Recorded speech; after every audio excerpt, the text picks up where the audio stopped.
Hello, I'm Jean Braxton. Actually, my name is Ola J. Braxton. Most people know me as Jean, but it's not about me.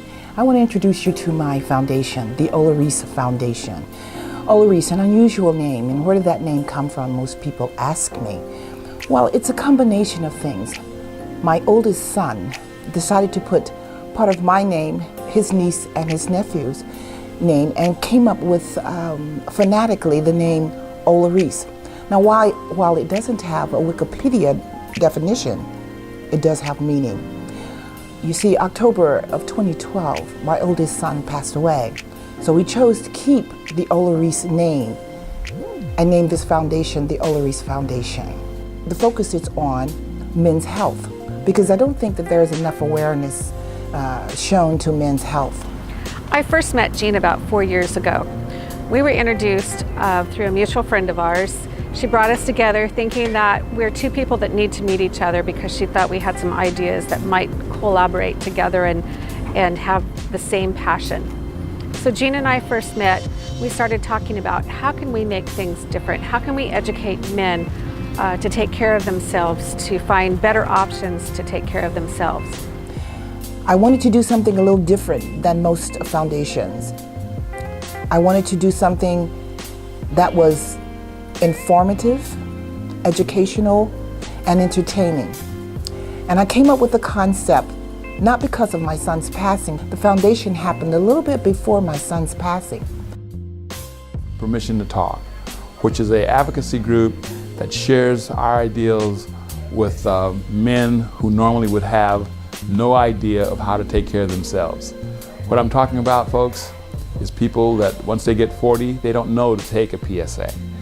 When they have diabetes, they don't know that they can take sugar to regulate that as well as medications. So basically what we're about is we're about men's health. And I'm going to talk to you a little bit about the person who got me involved with this. Her name is Jean Braxton, and she's the executive director. And it comes from an experience from her son who happened to pass away from high blood pressure at the age of 47. Well, the story goes like this. My son returned from a trip on the East Coast, and he had symptoms of pain in his belly area. He called me to ask me about his blood pressure medication. I wondered why he wanted to know about his blood pressure medication. When he found out, he says, "I'm in the emergency room. I think I have food poisoning." And I took that very lightly. Food poisoning, okay. Needless to say, that food poisoning or the symptoms that he gave was not food poisoning at all. My son had a blood pressure with a systolic of, which is the top number, is 100. It was 190, over about 90. That's not good at all. So what does he do? He goes home. He thinks he's going to relax, and this is going to be okay. Because actually my son left the emergency room against medical advice because he thought it was going to be okay. Most men think that you can just put a piece of duct tape on it and it'll be just fine. That's not how that works. My son was found October the 12th, 2012, in his bathroom, dead.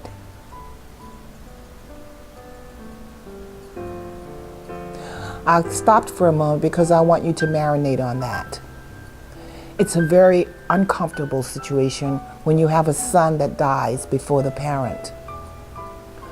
But I'm in a very good place because I know that if I can save one person, I've done my job. I mentioned to you that my son, what helps me carry this foundation on is that at my son's funeral, there were so many people there. In fact, there were a group of young people that were there who made a point to come to me and let me know that they were in college because of my son's efforts. He started a foundation that focused on parents with children at college potentials. So these kids were in college. So that really put me in a great place. The next thing is that August of 2015, Texas Tech University School of Medicine Educational Department put in place an endowed scholarship in my son's name. For that reason, I have to walk in these shoes to bring more attention to men's health. I wanted to do something a little different than most foundations. I wanted to do something that was informative, educational, and entertaining. And I came up with a concept. It actually happened from a partner of mine who had an exam and found out that he had an elevated PSA, meaning that he had first stages of cancer. But unlike most men, he was very proactive. He wasn't satisfied until he found out exactly what else was out there rather than surgery or radiation or any of those other things. Well, because I retired from medicine in 2008 and was hired to be on the Institutional Review Board, he figured I had information about new therapies, and which I knew a little bit about that.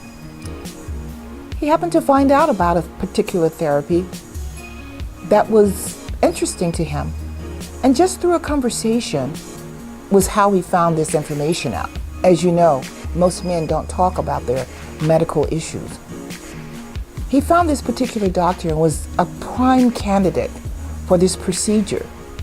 He had the procedure done in UCLA, was there for a week, and was just ecstatic when he got back, and gave me a call and said, "We have the perfect platform to get the word out about this new therapy and any other new therapies." But my question, or the question that was in my mind, was, how am I going to get guys there? If they're certainly not going to go to the doctor, then they're not going to come to say a health fair. But I decided to think, and I wanted to think outside the box. Since I had experience in medicine of 36 years, and I spent the last 8 years managing a recording artist, which put me in 2 different specialties, I guess you would call it. I thought I would combine the 2 together. And that's how I came up with the concept of Permission to Talk, Men, Medicine, and Music. We want to celebrate men. We want to bring awareness to men's health. June is Men's Health Month, or our goal, I should say, is to have the month of June as blue as the month of October is pink for women.